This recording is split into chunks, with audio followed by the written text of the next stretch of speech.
vous salue, chers auditeurs. Je pense que ce soir, par la grâce du Seigneur, je vais encore répondre à la question qui m'avait été posée sur les différentes races. Et je vous salue au nom du Seigneur Jésus-Christ. C'est vrai que je suis un peu en retard.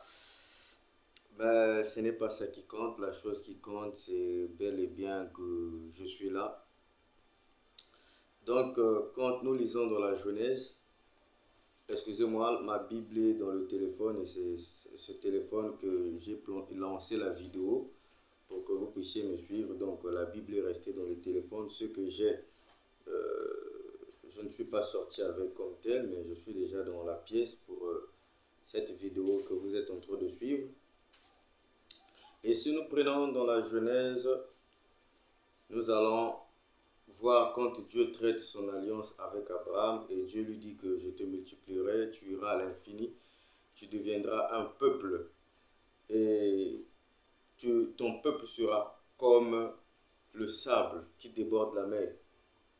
Et Dieu a dit encore à Abraham que je ferai de toi des nations. Vous pouvez le lire dans les Écritures, je ferai de toi des nations. Dieu n'avait pas dit à Abraham que je ferai de toi une nation, mais il a dit à Abraham que je ferai de toi des nations. Quand nous prenons le mot des nations, nous comprenons qu'il y a plusieurs pays qui forment des nations.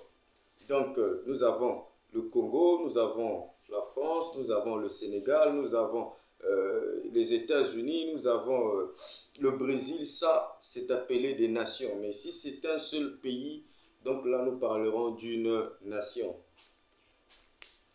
Donc, beaucoup de gens se posent la question pour savoir, parce que j'avais dit que les Congolais sont bel et bien des Juifs.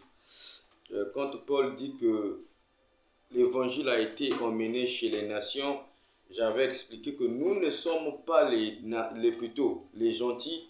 J'avais dit que nous ne sommes pas les gentils comme tels.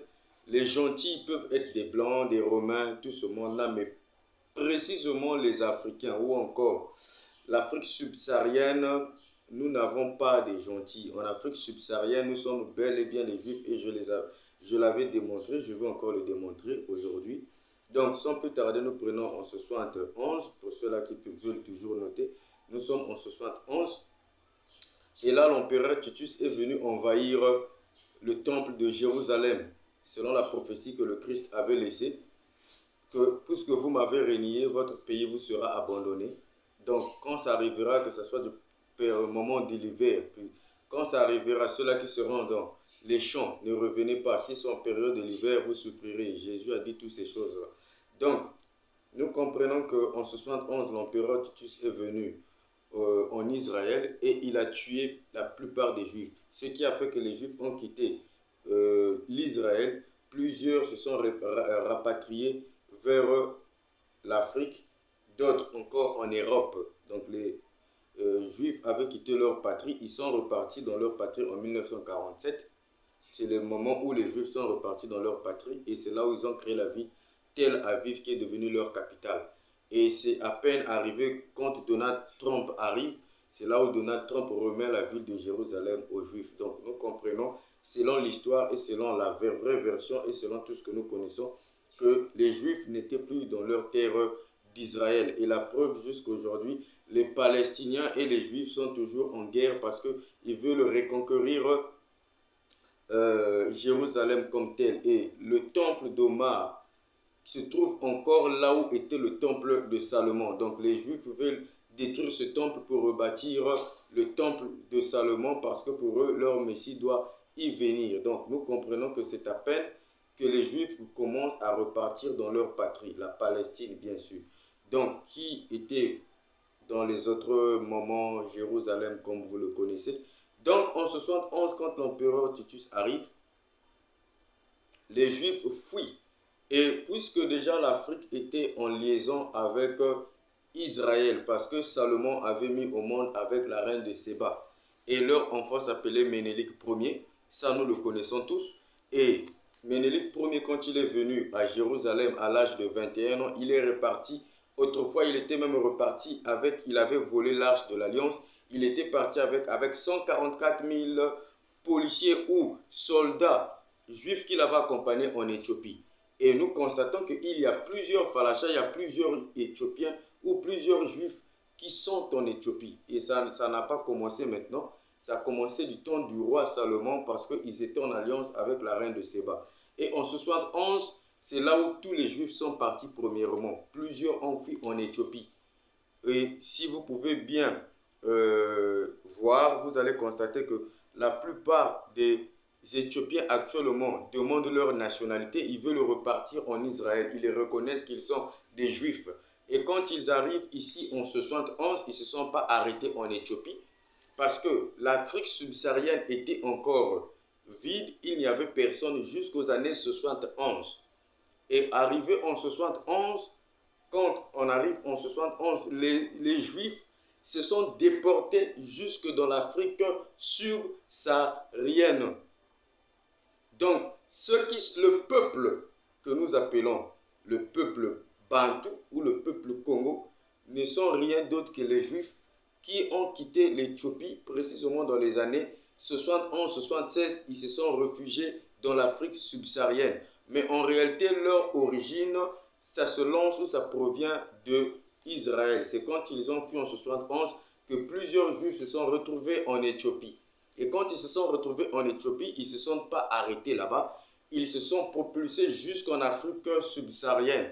Et c'est ça qui a formé le Bénin, c'est ça qui a formé le Congo. Et si vous pouvez bien voir ces pays-là, les savants ont même démontré cela. Ils ont expliqué comment Yaoundé et Yaoundé en hébreu, ça symbolise la même chose qui signifie tribu de Juda. Donc nous comprenons que le Yaoundé, qui est la ville du Cameroun, ça signifie ville de Juda. Donc ce nom-là n'a pas été donné au hasard. C'est bel et bien des Juifs qui ont donné ce nom-là. Et quand nous prenons Gabon, nous voyons qu'en hébreu, ça donne Gabaon. Nous comprenons bien que ce seront les mêmes Juifs qui ont reproduit ces choses-là. Et au Congo, on avait Osaka. Si on peut bien prendre la langue hébraïque, on verra que c'était Issachar. Ce sont des tribus, quand ils ont quitté Israël, ils sont venus en Afrique.